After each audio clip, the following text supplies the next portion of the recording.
অবশ্যই বিএনপিকেও পিআর সিস্টেমে নির্বাচন মানা উচিত। সংস্কার চাই। বিএনপি বলছে আমরা সরকার গঠন করে ক্ষমতায় গিয়ে সংস্কার করব। প্রথম প্রশ্ন হলো এই, আগামীতে বিএনপি ক্ষমতায় যাবেন, এই গ্যারান্টি আপনি কে দিয়েছে? আপনি কিভাবে ভেবেছেন যারা 91 থেকে 96 পর্যন্ত ফেল করার কারণে 96 ক্ষমতায় আসতে পারে নাই, আবার 2001 থেকে 2005 পর্যন্ত দেশ চালাবার কারণে 2008-এ তারা ক্ষমতায় আসতে পারে নাই। 2001-এ বিএনপি ইশতেহার ঘোষণা করেছিল, সেই ইশতেহারের মধ্যে 10%ও বিএনপি বাস্তবায়ন করতে পারে নাই। এমনকি 2001-এ বিএনপির ইশতেহারের 1 নম্বর শর্ত তারা পালন করতে পারে নাই। আমি বিশ্বাস করি আগামীতে ক্ষমতায় কে যাবে না না যাবে আমি জানি না, কিন্তু বাংলাদেশের জনগণ কোন দুর্নীতিবাজ, চাঁদাবাজ, দখলবাজ, খুনিদেরকে আর ক্ষমতায় নিবে না। বাংলাদেশের জনগণ রক্ত দিয়েছে, জীবন দিয়েছে বাংলাদেশে চাঁদাবাজি করার জন্য নয়, খুন করার জন্য নয়, দেশকে দখল করার জন্য নয়, দুর্নীতি করার জন্য মানুষ রক্ত দেয় নাই, জীবন দেয় নাই। বাংলাদেশের মানুষ জীবন দিয়েছিল, মানুষ মুক্তি পাবে, শান্তি পাবে। আমার গরিব দুঃখী মানুষ ক্ষুধার্ত থাকবে না, বাংলাদেশের একজন মানুষও খোলা আকাশের নিচে থাকবে না, বাংলাদেশের একজন গরিব বস্ত্রহীন থাকবে না, আমার বাংলাদেশের কোনো মানুষ গুম হবে না, খুন হবে না, বাংলাদেশের কোনো ব্যবসায়ীকে চাঁদা দিতে হবে না, বাংলাদেশের প্রত্যেক নাগরিক অধিকার বাস্তবায়ন হবে, তারা শান্তিতে বসবাস করতে পারবে, নির্বিঘ্নে ঘুমাতে পারবে, আমার মা বোনরা ইজ্জত দিয়ে রাস্তায় চলাফেরা করতে পারবে, বাংলাদেশের মসজিদ থাকবে, মাদ্রাসা থাকবে, দাড়ি থাকবে, টুপি থাকবে, দাড়ি পরে কেউ আক্রমণ করতে পারবে না, টুপিকে ছিনিয়ে কেউ নিতে পারবে না, ইসলামের বাইরে কেউ আইন পাস করতে পারবে না। এর জন্য মানুষ জীবন দিয়েছিল, রক্ত দিয়েছিল। দ্বিতীয়বার দাড়ি টানবে এই দৃশ্য দেখার জন্য মানুষ রক্ত দেয় নাই। মৌলবাদীর বিরুদ্ধে আলোক আঙ্গুল তুলবে, মোল্লা বলে গালি দিবে, আজকে টুপি দাড়িওয়ালাদের ক্ষমতায় যেতে দেবে না, এই স্লোগান শোনার জন্য মানুষ রক্ত দেয় নাই। এই দৃশ্য দেখার জন্য বুকের তাজা রক্ত জমিনে ঢেলে দিয়ে মানুষ শাহাদাত বরণ করে নাই, বরং বাংলাদেশের মানুষ শাহাদাত বরণ করেছিল এই জাতিকে মুক্তি দেওয়ার জন্য, কোরআন ও সুন্নাহর আইন বাস্তবায়ন করার জন্য। বাংলাদেশের মানুষ ওই ভারতের গোলামি করার জন্য রক্ত দেয় নাই।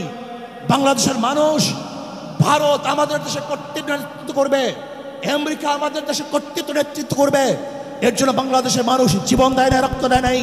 বাংলাদেশের মানুষ সাধন, তারা নিজেরা আইন প্রণয়ন করবে, নিজেরা সংসদ পরিচালিত করবে, তারা নিজেদের পায়ে দাঁড়াবে। বাংলাদেশের মানুষ জীবন দিতে পারে কিন্তু কার গোলামি করতে পারে না। প্রিয় ভাইয়েরা আমার, আমি বিশ্বাস করি আজকে মঞ্চে যারা আছেন, যদি আমরা মুনাফিকি না করি, মঞ্চে যারা আছে যদি মুনাফিকি না করি, মুখের এবং কাজের কথা যদি একসাথে থাকেন, মুখের সাথে কাজের যদি মিল থাকে, আমি এই লক্ষ জনতার সামনে কসম করে বলতে পারি আগামীতে ক্ষমতায় যাবে ইসলাম, ক্ষমতায় যাবে ইসলাম, কোনো সন্দেহ নাই।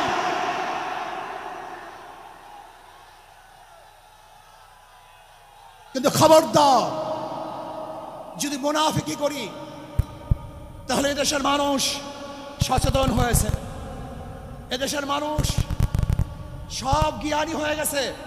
বিশ্বাস করবেন না, একজন রিক্সাওয়ালা, ঠেলাওয়ালা, কুলি মজদুরের বক্তব্য শুনলে আমরা আশ্চর্য হয়ে যাই বাংলাদেশের মানুষ কত সচেতন, তারা কত সচেতন হয়েছে। যদি আমরা মুনাফিকি না করি, যদি আমরা ঐক্যবদ্ধ থাকি, বাংলাদেশে একটা বাক্স ইসলামের নামে দিতে পারি।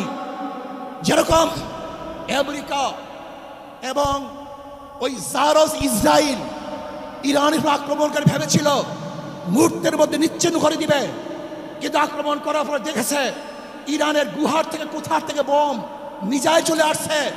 আমেরিকা এবং ইসরায়েল যেরকম অনুভব করতে পারে নাই, বাংলাদেশের বুকে যদি একটা বাক্স দেওয়া হয়, বাংলাদেশের ঘরের থেকে এমন মিসাইল বের হবে, এমন বোমা বের হবে, গোটা বাংলাদেশ থেকে, গোটা দুনিয়া থেকে ইসলামের দুশ্মনদেরকে ধ্বংস করে দেবেন ইনশাআল্লাহ।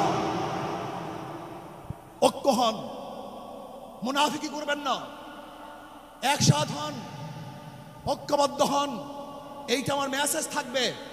যদি ঐক্যবদ্ধভাবে ক্ষমতার লোভকে সংবরণ করে আমি ক্ষমতায় যেতে চাই না, ইসলামকে ক্ষমতায় নিতে চাই। আমি ক্ষমতায় যাইতে চাই না, কোরআন ও সুন্নাহকে ক্ষমতায় নিতে চাই। যদি আদর্শ লালন করেন, এই নীতি আদর্শ যদি গ্রহণ করেন, ইনশাআল্লাহ নাসরুম মিনাল্লাহি ফাতহুন করিব, অবশ্যিরিস সাবিরিন। সেই দিন আসতেছে, আমি দেখতেছি, মনে হয় আমার চোখের সামনে আমি দেখতেছি। ওই সংসদের মধ্যে কলেমার কথা হবে, কোরআন ও সুন্নাহর কথা হবে, লা ইলাহা ইল্লাল্লাহ উচ্চারিত হবে। গোটা বাংলাদেশের মানুষ শান্তিতে বসবাস করতে পারবে। জুলুম থাকবে না, অত্যাচার থাকবে না, অবিচার থাকবে না। প্রত্যেকটা মানুষের প্রাপ্তি তাদের ঘরে ঘরে পৌঁছানো হবে। আজকে আমার মা বোনেরা মনে করছে ইসলাম ক্ষমতা আসলে আমাদের অবস্থাটা কি হবে। ইসলাম ক্ষমতা আসলে প্রত্যেকটা মা বোনের ন্যায্য অধিকারকে প্রতিষ্ঠিত করা হবে। ইসলাম ক্ষমতা আসলে আগামী 5-10 বছরের মধ্যে সমস্ত গরিবরা দরিদ্র সীমার উপরে চলে যাবে। ইসলাম ক্ষমতা আসলে 28 লক্ষ কোটি টাকা বিদেশে পাচার হবে না, দুর্নীতি থাকবে না, জুলুম থাকবে না, অত্যাচার থাকবে না, নির্বিচারে কোনো মানুষ আর খুন হবে না, গুম হবে না। ইসলাম ক্ষমতা আসলে শ্রমিকদেরকে তাদের অধিকার আদায়ের জন্য রাস্তায় নামার কোনো প্রয়োজন হবে না। ইসলাম ক্ষমতা আসলে কৃষক, শ্রমিক, মজদুররা তাদের অধিকারকে প্রতিষ্ঠিত করার জন্য ইসলামী সরকার তাদেরকে নিয়ে কমিটি গঠন করে তাদের প্রাপ্তি তাদের কাছে পৌঁছায় দেবে। আসুন, ইসলাম হুকুমাত কায়েম করার জন্য আমরা চেষ্টা করব। আজকে আমাদের এই জনসভায় যশোর থেকে আমার কিছু ভাই আসার সময় তার অ্যাক্সিডেন্ট হয়ে শাহাদাত বরণ করেছে। আল্লাহ তাদেরকে জান্নাতুল ফেরদাউস দান করেন। আমার অনেক ভাইয়ের আহত অবস্থায় আছে, আল্লাহ পাক তাদেরকে সুস্থ করে দেন। আসুন, আজকে জনসমুদ্রে আমরা আসছি, আমাদের টাকা নাই, পয়সা নাই, নিজের পয়সা দিয়ে এসছি, নিজের খানা খেয়েছি। এই জাতিকে, এই দলকে, এই কাফেলাকে গোটা দুনিয়ার কোনো প্রশক্তি পরাজয় করতে পারবে না, থামিয়ে রাখতে পারবে না। অবশ্যই ইনশাআল্লাহ আমরা বিজয় হব। আল্লাহ আমাকে এবং সবাইকে ইসলাম হুকুমাত কায়েম করার তৌফিক দান করেন। আমা আলাইনা ইল্লাল বালাগ। আসসালামু আলাইকুম ওয়া রাহমাতুল্লাহ।